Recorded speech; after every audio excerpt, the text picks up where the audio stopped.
Good morning, buenos días, bienvenidos de vuelta a clase después de las vacaciones de Semana Santa, después de este parón en el que no ha habido clase, ni presencial ni a distancia, quiero decir. Espero que estéis todos bien. En fin, ya recibisteis los boletines de nota de la segunda evaluación. En fin, no voy a comentar en general los resultados, pero bueno. En fin, lo que sí quiero deciros es que tenéis que apretar, porque las notas en general, no voy a comentar ninguna en concreto, pero las notas de la asignatura de todos vosotros, de segundo de SOE, que es mi tutoría, han sido regulares, tenéis que mejorar. Y todavía tenéis margen para hacerlo, entonces, en la asignatura de inglés, lo que vamos a hacer con este vídeo es repasar el tema 6, la unidad 6, que se titula Going Green. Este vídeo es para repasar la unidad 6, sobre todo centrándonos en lo que hiciste en el ejercicio de gramática, en los fallos que tuvisteis en esos ejercicios, comentar por qué están mal esos fallos, también comentar las cosas que hicisteis bien, porque muchos habéis hecho bien los ejercicios. Y quería repasar un poco el tema 6. Y luego también os dejaré para que lo podáis hacer en comentarios, que me preguntéis todas las dudas que tengáis. No quiero que el tema 6 se quede cojo ni que se quede a medio ver, porque es un tema muy importante, ya no solo para segundo, sino incluso para tercero, cuarto e incluso bachillerato. Lo que se ha visto en esta unidad 6 son unas competencias y son unos aspectos gramaticales que vais a ver incluso en bachillerato, si al final hacéis bachillerato, si al final optáis por esa opción académica en el futuro. Así que lo que quiero hacer es eso, repasar el tema 6, comentar los fallos que habéis tenido, centrarnos en explicar lo más esencial del tema para que no se quede colgado, y a partir de mañana encontraréis en la plataforma los contenidos de la unidad 7. No voy a adelantaros nada, pero básicamente se va a trabajar igual que se ha trabajado para la unidad 6, con la excepción de que voy a colgar más vídeos de los que colgué para la unidad 6 explicando todo lo que tengo que explicar respecto a la unidad 7, y para que podáis verlo, no os perdáis, para que podamos dar clase casi como si estuviéramos presencialmente ahí. Yo sé que no es lo mismo, pero intentamos que se haga de la forma más parecida posible. Y eso, mañana veréis los contenidos del tema 7, tanto los ejercicios como la teoría gramatical, la lista de vocabulario, etcétera, ¿vale? Entonces, voy a empezar comentando los dos ejercicios de gramática que os mandé. Aquí abajo es donde tenéis la teoría. Aquí colgué una imagen de las condicionales, que están todas las condicionales, aunque nosotros vamos a ver solamente hasta la segunda, y también la teoría en PowerPoint y en PDF del tema de gramática. 16 páginas, pero en fin, son casi todo tablas. Aquí tenéis explicado el futuro con will, en negativa, en interrogativa, en las respuestas breves, y aquí tenéis todo explicado en castellano para que no haya ninguna pérdida, para que no os perdáis de cómo funciona el verbo will, que se usa para futuro. También se explica el going to, el presente continuo con valor de futuro, el primer condicional y el segundo condicional. Y sobre las condicionales también tenéis aquí una tabla de resumen con la condicional 0, que no se ve en el tema, pero bueno, aquí la tenéis, y la 1 y la 2, que sí que se ven en el tema 6. Entonces, los dos ejercicios que os mandé, uno era sobre will, write affirmative predictions with these words and will, y otro era de completar las frases con los verbos en paréntesis usando la segunda condicional. Entonces, empezamos con will. ¿Cómo se usa el verbo will? Es muy sencillo. El verbo will se usa para futuro, para un futuro que se usa como una predicción, no un futuro seguro, es una predicción que yo hago, ¿vale? También se suelen usar con will las expresiones temporales como later, soon, in an hour, next month, year, tomorrow, etc., ¿vale? La traducción en castellano es un futuro simple. Por ejemplo, I will become a doctor se traduce como llegaré a ser médico, ¿vale? Lo que digo, se usa para anunciar acciones o hechos futuros, predecir lo que se cree que ocurrirá y expresar decisiones repentinas. O sea, no es un futuro planeado, es una predicción. ¿De acuerdo? En cuanto a morfología, se usa simplemente el sujeto will y el verbo en infinitivo. Yo puedo contraerlo poniendo apóstrofe después del sujeto y doble L. Si lo hago en negativa sería will not y la contracción sería won't. Y para las preguntas sería inversión sujeto-verbo, como hacemos siempre cuando hay una pregunta, o casi siempre. En vez de ser I will, sería will I en este caso, y verbo en infinitivo, con las respuestas cortas correspondientes. Vale, entonces, nos vamos al ejercicio. Decía que habría que escribir predicciones usando estas palabras de will, o sea, os daba el ejercicio unas palabras y con estas palabras vosotros tenéis que completarlas y montar una frase en futuro simple que sea una predicción. Entonces, por ejemplo, si yo tengo aeroplanes fly 8,000 km an hour, la respuesta sería aeroplane sería el sujeto, entonces faltaría poner el will antes del verbo y ya tendría todo. O sea, es tan sencillo como poner el will y punto en este caso. Aeroplanes will fly 80,000 km an hour. Tras de vosotros lo tuvisteis bien. Uno de vosotros también lo tuvo bien, solo que al ponerlo en minúscula se lo daba como mal, pero también está bien. Esta también está correcta, solo que seguramente haya por aquí algún error de spelling, pero está correcta. Esto es porque habéis puesto la coma, pero también está bien. Esta sí que está mal, porque esto sería al contrario. Aeroplane se iría al principio y fly después. Primero el sujeto y después el verbo.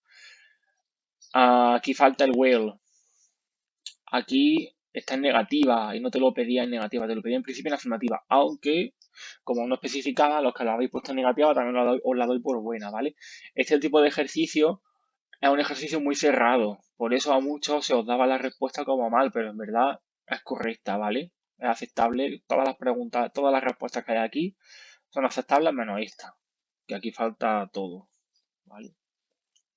La segunda, many people, que sería el sujeto, ride el verbo, electric bicycles el objeto. Many people will ride electric bicycles, correcto. Todas estas también. Aquí bicycle está mal escrito, pero estaría también correcto en general. Aquí serían many people, no people many. Y aquí está mal porque solamente habéis puesto el verbo. ¿Quién sería esa persona? No sé quién ha sido. Bueno, sí lo sé, pero no lo puedo decir aquí. Trains will travel 1,000 km an hour. La respuesta correcta sería esa, ¿vale? Hay algunas errores de spelling, pero está bien. Esto está mal porque solamente tiene el verbo, o sea, el sujeto. Y la última, con cars use electricity, pues la respuesta más común sería cars will use electricity. Aquí falta el be, o sea, sobra el be, no hace falta ponerlo. Aquí falta el will. Aquí no sé qué quiere decir esto exactamente, no falta el will, no una oración de sujeto de futuro. Vale, ese era el ejercicio 1. En el ejercicio 2 os pedía completar las frases con los verbos en paréntesis usando la segunda condicional. ¿Cómo funciona la segunda condicional? Pues aquí está. Segunda condicional. A ver, las condicionales son unas oraciones que se componen siempre de dos partes. La condición y el resultado. Pueden intercambiarse, se puede poner condición y resultado o al contrario, resultado y condición. Con una cosa que tenemos que tener en cuenta que luego diré. Entonces, en el caso de la segunda condicional, me voy aquí al esquema que se ve bastante más claro. En el caso de la segunda condicional, el primer verbo o el verbo que se usaría para la condición sería el pasado simple. Ya sabemos que se usa con el verbo ND o la segunda columna de los verbos irregulares. Y el resultado sería con root y el verbo en forma base, que sería la condición. Yo puedo hacer al contrario. Puedo poner primero el resultado y después la condición, pero en ese caso esta coma no se podría poner. O sea, yo puedo decir, if I won the lottery, I would travel a lot, o al contrario, I would travel a lot if I won the lottery, aunque en ese caso segundo no pondría la coma. ¿Para qué se usa la segunda condicional? Para situaciones hipotéticas o poco probables. Si tuviéramos que decir un porcentaje de posibilidad de esta condicional sería un 20%. Son situaciones muy poco probables, pero que son posibles.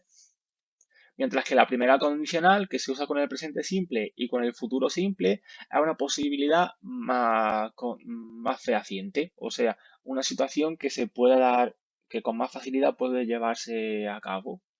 sería un 80% la primera condicional de posibilidad, aproximadamente. Entonces, con la segunda condicional, ya os digo, hay que usar pasado simple y would. O al contrario, would y pasado simple. La condición en pasado, que es la que va con if, que significa sí, y el resultado con would. Entonces, yo tengo aquí esta pregunta. If I have enough money, I would buy an electric bike. Vale. Cuando yo hago un ejercicio de condicionales en el que me da un hueco solamente, tengo que fijarme en el verbo, en el verbo que sí que está en la oración. Sabiendo qué verbo es el que está, sé cuál es el que tengo que poner en el hueco. O sea, en este caso tengo would buy, que es la condición. Pues como hemos visto antes en el esquema, si ya tengo would, pues ahora lo que falta es poner el pasado simple. Pues yo tengo que poner have en pasado simple. Have es un verbo irregular. Por lo tanto, tengo que poner la segunda columna de los verbos irregulares, que en este caso sería had, como habéis puesto mucho. ¿Vale? Esto también está correcto, solo que tiene la mayúscula, pero está correcto. Esto no es correcto porque con la S sería en presente. Tampoco está correcto esto porque es un verbo irregular. Esto tampoco. En esto está incorrecto porque solamente la primera es posible. Esto también está mal porque no hay que poner would, porque el would ya aparece en el verbo que aparece en la frase. Esto está en ing. Esto tampoco está bien. ¿Vale? Aquí habéis puesto, alguien ha puesto la oración completa. Cuando dije, bastantes personas lo han hecho, de hecho, cuando dije, y lo pone en el enunciado que solo escribáis en R4, la palabra o palabras con las que se rellenarían en el hueco. Por eso la da por mala. ¿Vale?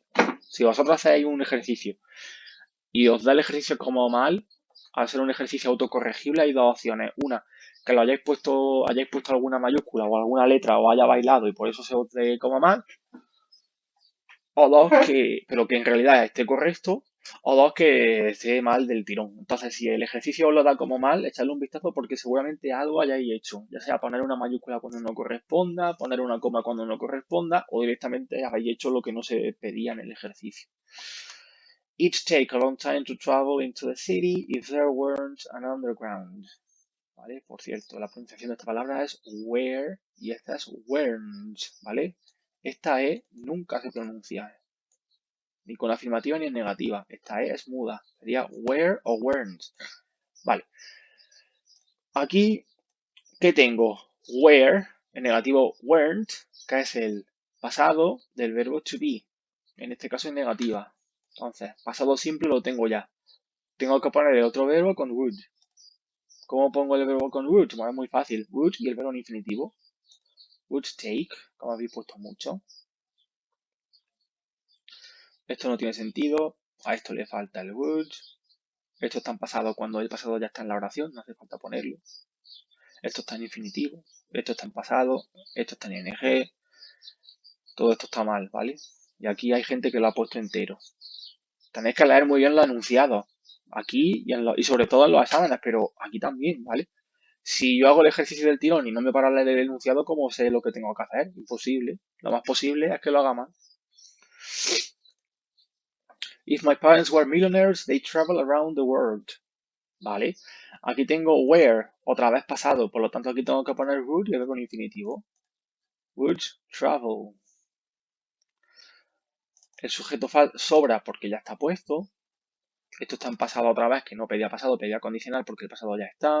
¿Vale? Cuarta.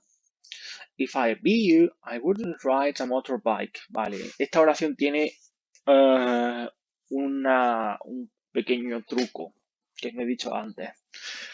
Aquí tengo would, en este caso negativa, y aquí, por lo tanto, tendría que poner el pasado simple, que es la pieza que me falta.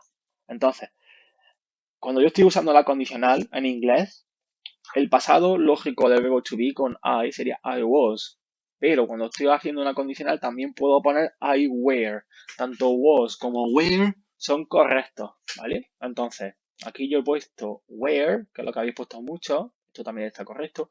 Was o were, correcto, pueden ser las dos, ¿vale? Bien para quien lo haya hecho. Esto está mal porque sería was o were, el infinitivo no se pone. Esto también está correcto porque he dicho que es aceptable tanto was como were. Esto no está bien. Esto tampoco. Esto no tiene, no tengo ni idea de por qué lo habéis puesto aquí. Esto también está mal.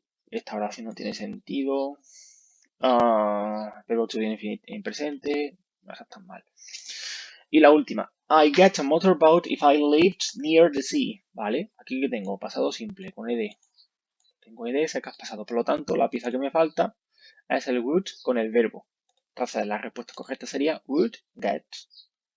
Como habéis puesto mucho. Correcto, bien. Esto está mal, está en presente. Aquí falta el would. Esto está en pasado, mal, mal.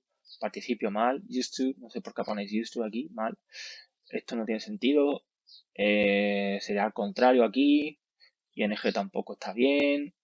El pasado de get sería got en todo caso. Y también estaría mal.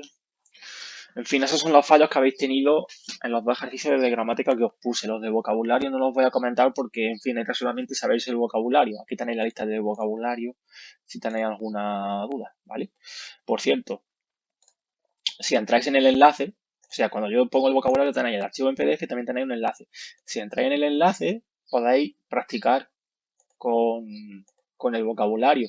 Y aquí tenéis la lista, podéis escuchar la pronunciación en casa, ¿vale?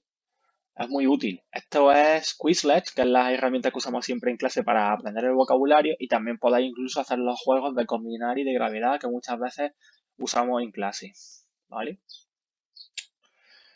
Desde que nos cambiaron de aula, los juegos íbamos a hacerlos con más frecuencia porque en esa aula, en ese aula sí que se pueden hacer estos juegos porque tenemos proyector y ordenador, pero como estamos con la situación que tenemos, pues no hemos podido usarlo. Pero en fin, cuando volvamos a clase, si es que volvemos, pues lo haremos.